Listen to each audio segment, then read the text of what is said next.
Շատ ամուր էր կանգնած Վիկտոր Նեմեշը և ստացվեց 4 միավորը կար, ստացվեց Մալխաս Սամոյանը 4 միավոր է, վատնակում անհավանական է սա, ապրես, և բոլորս կարծես թե ուսանքված էիք, Ամոյանը պայթեց պարզապես և պայթեցեց ամբողջ Զագրեբը,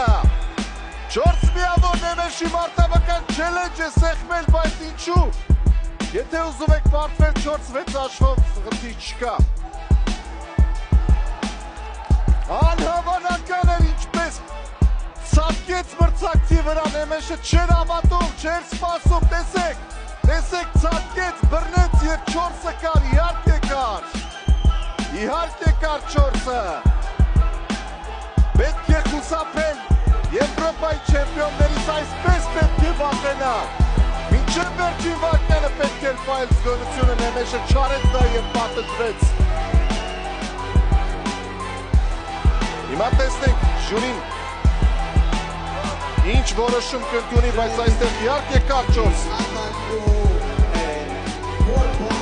Այո, կար 4 միավորը, ևս 1 միավոր չելենջը պարտվելու համար 6-4։ Եվ Արմեն Բաբալարյանն ու Ռովան Ամոյանը գրկախառնվում են 7 վայրկյան Մալխաս։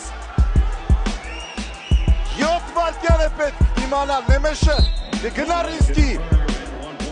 բայց ոչ, Վիկտոր Նեմեշը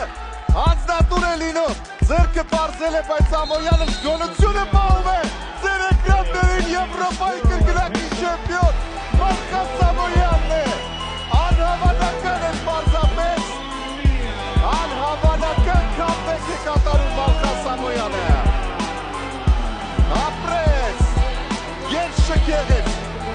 ֆենոմենալ շքեղ էր, անհավանական շքեղ էր, հայը շքեղ էր, մշտապես,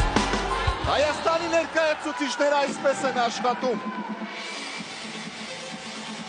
շնորհավորում եմ բոլորիս, այո, առայժմ 2-ը, բայց այն դեռ կավելանա, դեռ կբացվի ամբողջ ափը, Մալխաս ապրես, շնորհավորում եմ բոլորիս և այո, եզդիական համայնքի ու Հայաստանի եռակույնը ծածանում է